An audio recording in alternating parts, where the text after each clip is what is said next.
ಬೆಳಗ್ಗೆ 6 ಗಂಟೆಗೆ ಹೋದ್ರೆ ಸಂಜೆ 7 ಗಂಟೆ ಅಲ್ಲ ಸಂಜೆ 10:30 11 ಗಂಟೆಗೆ ಬರ್ತಾರೆ. ಆಮೇಲೆ ಕುಡ್ಕೊಂಬಂದು ಸುಮ್ಮನೆ ಬ್ಯಾಗ್ನ ಒದ್ಯೋದು ಓದ್ಕೊಂತಿದ್ರೆ ಆಮೇಲೆ ಊಟ ಮಾಡೋ ತಟ್ಟೆಲ್ಲ ಹೊಡಿತಾರೆ. ಅದು ಯಾರಿಗೂ ಗೊತ್ತೇ ಆಗ್ತಾಯಿಲ್ಲ. ಓಟ್ ಕೇಳಕ್ಕೆ ಬರ್ತೀರಾ ನೀವು ಇನ್ನೊಂದ್ಸಲಿ ಓಟ್ ಕೇಳೋಕ್ಕೆ? ನೀವು ಡಿಸ್ಟ್ರಿಕ್ಟ್ ಕಮಿಷನರ್ ಎಲ್ಲ MLA ಹತ್ರಕ್ಕೆ ಹೋದ್ರೆ ಇಲ್ಲಿ ನಮ್ಮ ಊರಲ್ಲಿ ನಿಲ್ಸೋಕ್ಕಾಗಲ್ಲ. ಪ್ರತಿಯೊಬ್ಬರು ಮನೆ ಹತ್ರನೂ ಹೋಗೋಗಿ ಕುಡಿತಾರೆ ಮತ್ತೆ ಬರ್ತಾರೆ. ಸಂಜೆ ಕೆಲ್ಸಕ್ಕೆ ಹೋಗ್ತಾರೆ ನಮ್ಮ ಅಮ್ಮರು. ಅದು ಕೂಲಿ ಕೆಲಸ ಮಾಡಿದ್ರು ನೆಮ್ಮದಿನೇ ಇರಲ್ಲ, ಆ ಥರ ಮಾಡ್ತಾರೆ. ಆಮೇಲೆ ಎಲ್ಲಿ ಬೇಕಲ್ಲಿ ರೋಡಲ್ಲೇ ಮಕ್ಕಳೋದು. ಆಮೇಲೆ ಊರಲ್ಲೆಲ್ಲ ನೋಡ್ಬಿಟ್ಟು ಇದು ಮಾಡ್ತಾರೆ. ಇಲ್ಲಿ ಯಾರು ಚೆನ್ನಾಗಿರೋದು ಕುಡಿಯಲ್ಲ, ಎಲ್ಲ ಕೂಲಿ ಮಾಡೋ ಕೆಲಸದಾರೆ ಕುಡಿಯೋದು. ಪ್ರತಿಯೊಬ್ಬರು ಕೂಡ ಎಷ್ಟು ಕಷ್ಟ ಅನುಭವಿಸ್ತಾರೆ ಅಂದರೆ, ಈಗ ನಮ್ಮ ಊರಲ್ಲೇ ಒಂದು ಸಾವಾಗಿದೆ ಆ ಒಂಟಿದು. ಅವ್ರದ್ದು ನ್ಯೂಸಲ್ಲೆಲ್ಲ ಬಂದಿದ್ರು, ಯಾರು ಕೂಡ ಯೋಚನೆ ಮಾಡ್ತಾರ ಮತ್ತೆ ಎಷ್ಟು ವಿಚಿತ್ರವಾಗಿ ಸಾಯ್ತಾರೆ ಅಂದರೆ, ನಮ್ಮ ಅಮ್ಮರು ಕೂಡ ಡೈಲಿ ಇದೇ ಥರ ನರ್ಕ ಅನುಭವಿಸ್ತಾರೆ. ಇವಾಗ ಹಳೆಬಿಡಿಗೆ ಹೋಗಿ ಕುಡಿಯೋಕ್ಕೂ ಇಲ್ಲಿ ಕುಡಿಯೋಕ್ಕೂ ವ್ಯತ್ಯಾಸ ಐತೆ. ಇಲ್ಲಿ ಬೆಳಿಗ್ಗೆ 6 ಗಂಟೆಗೆ ಹೋಗ್ಬಿಟ್ಟು ರಾತ್ರಿ 11:30 12 ಗಂಟೆಗೆ ಮನೆಗೆ ಬಂದ್ಬಿಟ್ಟು ಜಗಳ ಮಾಡ್ತಾರೆ. ಆದರೆ ಹಳೆಬಿಡಲ್ಲಾದರೆ ಅಲ್ಲಿಗೆ ಹೋಗೋದು ಯಾರು ಅಂತ ಹೇಳ್ಬಿಟ್ಟು ಇದನ್ನ ಕುಡಿಯೋಕೆ ಒಂದು ಸ್ವಲ್ಪ ಅನಿಸ್ತಾರೆ. ಕೆಲಸನೂ ಮಾಡಲ್ಲ, ಏನಿಲ್ಲ. ಮನೆಗೆ ₹1 ದಿನಸಿ ತಂದಾಕಲ್ಲ, ಮನೇಲಿರೋ ರಾಗಿನೆಲ್ಲ ತಗೊಂಡೋಗಿ ಮಾಡ್ತಾರೆ. ಎಲ್ಲರಿಗೂ ಸರ್ಕಾರನೇ ಸಿಲಿಂಡ್ರ್ ಜಾಸ್ತಿ ಮಾಡಿರೋ ಥರ ಎಣ್ಣೆ ಯಾಕೆ ಜಾಸ್ತಿ ಮಾಡೋಕ್ಕಾಗಲ್ಲ? ಸರ್ಕಾರಕ್ಕೆ ಬೇಕಾಗಿರೋದೇ ಬೆನಿಫಿಟ್. ಅದರಲ್ಲಿ ಇಲ್ಲಿ ಊರು ಹಾಳಾದ್ರೂ ಪರವಾಗಿಲ್ಲ, ಸರ್ಕಾರಕ್ಕೆ ಬೆನಿಫಿಟ್ ಆಗಬೇಕಷ್ಟೇ. ಇಷ್ಟೇ ನಾನು ಹೇಳೋದು. ತುಂಬಾ ಡಿಸ್ಟರ್ಬ್ ಮಾಡ್ತಿದ್ದಾರೆ, ಮನೇಲಿ ಓದಕ್ಕೆಲ್ಲ ಬಿಡಲ್ಲ. ಆಮೇಲೆ ಮನೇಲಿರೋ ರೇಷನ್ ಎಲ್ಲ ತಗೊಂಡೋಗಿ ಮಾರ್ತಾರೆ. ಮತ್ತೆ ಹೊಲದಲ್ಲಿರೋ ಕಾಯಿನೆಲ್ಲ ಏನು ಬಿಡಲ್ಲ. ಮತ್ತೆ ನಮ್ಮ ಹೊಲದಲ್ದಲ್ಲೇ ಬೇರೆ ಇರೋದು ಕದ್ದು ಮಾರ್ತಿದ್ದಾರೆ.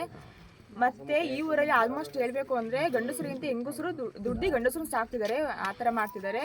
ಮತ್ತೆ ಮನೆಯಲ್ಲೇ ಇಟ್ಕೊಂಡು ಒಡೆಯೋದು, ನಮ್ಮನ್ನ ಜಗಳ ಮಾಡೋದು, ಆ ಥರ ಮಾಡ್ತಿದ್ದಾರೆ. ಇದರಿಂದ ನಮಗೆ ನಿದ್ದೆ ಮಾಡೋಕ್ಕೂ ಸಹ ಪ್ರಾಬ್ಲಮ್ ಆಗ್ತಿದೆ ಅಷ್ಟೇ. ಅದರಿಂದ ಎಣ್ಣೆ ನಿಲ್ಲಿಸ್ಬೇಕು. ಎಲ್ಲರೂ ದುಡ್ಡು ಹಾಳು ಮಾಡ್ತಿದ್ದಾರೆ. ಆಮೇಲೆ ಮನೆ ಹೆಂಗಸರುಗಳು ಕೂಲಿ ಮಾಡ್ತಕ್ಕಂಥ ದುಡ್ಡಲ್ಲಿ ಮಾತ್ರ ಮನೆ ಜೀವನ ಸಾಕ್ತಾರೆ. ಗಂಡಸರುಗಳು ಕೂಲಿ ಮಾಡಿದ್ರೆ ಯಾರ ತರಲು ಮನೆ ಸಂಸಾರ ಸಾಕ್ತಾ ಇಲ್ಲ. ಹೀಗಿರುವಾಗ ರಾಯಚೂರಲ್ಲಿ ಸುಮಾರು ಸಾರಿ ಹೆಂಗಸರುಗಳು ಗಂಡಸರು ಎಲ್ಲ ಪ್ರತಿಯೊಬ್ಬರೂ ಗ್ರಾಮದಲ್ಲಿ ಕೂತು ಪಂಚಾಯತಿ ಮಾಡಿ ನಿಲ್ಲಿಸ್ಬೇಕು ಅಂತ ಹೇಳಿದ್ರು, ಇದನ್ನು ನಿಲ್ಸೋಕ್ಕಾಗಿಲ್ಲ. ಸಂಬಂಧಪಟ್ಟ ಅಧಿಕಾರಿಗಳು ಇದನ್ನು ನಿಲ್ಲಿಸಿದ್ರೆ ಮುಂದಕ್ಕೆ ಅನುಕೂಲ ಆಗುತ್ತೆ. ಮತ್ತು ಇತ್ತೀಚೆಗೆ ರಾಯಚೂರಲ್ಲಿ ಒಂದು ಮರ್ಡ್ರು ಕೂಡ ಆಗಿದೆ. ಎಣ್ಣೆ ಕುಡಿದು ಹೆಂಡತಿಗೆ ಹೊಡೆದು ಟಾರ್ಚರ್ ಮಾಡಿ ಮರ್ಡ್ರು ಕೂಡ ಆಗಿದೆ. ಅಷ್ಟಾದರೂ ಕೂಡ ಅಧಿಕಾರಿಗಳು ಎಚ್ಚೆತ್ತುಕೊಳ್ಳದೆ ಈ ರೀತಿ ರಾಯಚೂರಲ್ಲಿ ಅಕ್ರಮವಾಗಿ ಸುಮಾರು 5 ರಿಂದ 6 ಮನೆಗಳಲ್ಲಿ ಎಣ್ಣೆನ ಮಾರ್ತಾಯಿದ್ದಾರೆ. ಬೆಳಗ್ಗೆ 6 ಗಂಟೆಗೆ ಶುರುವಾಗುತ್ತೆ.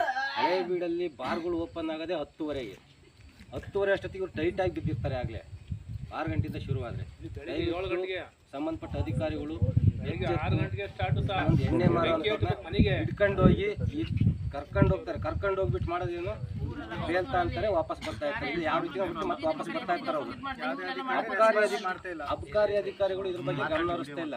ಯಾಕೆ ಅಂದರೆ ಅಬಕಾರಿ ಅವ್ರಿಗೆ ಬೇಕಾಗಿರೋದು ಹಣ. ಹಣ ತಗೋಬಿಟ್ಟು ಯಾವುದೇ ಕಾರಣ ಕರ್ಕೊಂಡು ಹೋದ್ರೆ ನನಗೆ ವಾಪಸ್ ಕಳಿಸ್ತಾರೆ. ದಯವಿಟ್ಟು ಇದ್ರ ಬಗ್ಗೆ ಹೆಚ್ಚಿನ ಗಮನ ಹರಿಸಿ. ನಾವು ರಾಯಚೂರು ಗ್ರಾಮಸ್ಥರು ಬರೀ ಹೆಂಗಸರುಗಳು ನಾವಂತೂ ಹೋಗ್ತಿರಲ್ಲ ತಿಳ್ಕೊಳ್ಳಿ. ಹೆಂಗಸರುಗಳು DC ಆಫೀಸ್ ಮುಂದೋಗಿ ಸ್ಟ್ರೈಕ್ ಮಾಡೋ ಅಂಥ ಪರಿಸ್ಥಿತಿ ಬಂದಿದೆ. ಅವ್ರ ಮನೆಯಲ್ಲಿ ಇರ್ತಕ್ಕಂಥವ್ರು ಕೂಲಿ ಮಾಡ್ಕೊಂಡು ಜೀವನ ಮಾಡ್ತಾಯಿದ್ರು, ಅವರು ನೇಣು ಹಾಕ್ಕೊಂಡು ಸಾಯ ಅಂಥ ಪರಿಸ್ಥಿತಿ ಬಂದಿದೆ. ಇದನ್ನೆಲ್ಲ ತಪ್ಪಿಸಿ ರಾಯಚೂರಲ್ಲಿ ಒಂದು ಮಾದರಿ ಗ್ರಾಮವಾಗಿ ಮಾಡಬೇಕು ಅಂತ ತಮ್ಮಲ್ಲಿ ಬೇಡ್ಕೊಳ್ತಾ ಇದ್ದೀನಿ. ಇದಕ್ಕೆ ಸಂಬಂಧಪಟ್ಟ ಅಧಿಕಾರಿಗಳು ಯಾವುದೇ ಒಂದು ಯಾರ ಒಂದು ಆಮಿಷಕ್ಕೆ ಆಗಲಿ, ಯಾವುದೇ ಒಂದು ಫೋನಿಗೆ ಆಗಲಿ, ರಾಜಕೀಯ ಒತ್ತಡಕ್ಕಾಗಲಿ ಮಣಿದೆ ಯಾವುದೇ ಒಂದು ಆಮಿಷಕ್ಕೆ ಒಳಗಾಗದೆ ನ್ಯಾಯ ದೊರಕಿಸ್ಕೊಟ್ಟು ರಾಯಚೂರಲ್ಲಿ ಎಣ್ಣೆ ಮಾರೋದನ್ನು ನಿಲ್ಲಿಸಬೇಕಾಗಿ ತಮ್ಮಲ್ಲಿ ಬೇಡ್ಕೊಳ್ತಾ ಇದ್ದೀವಿ.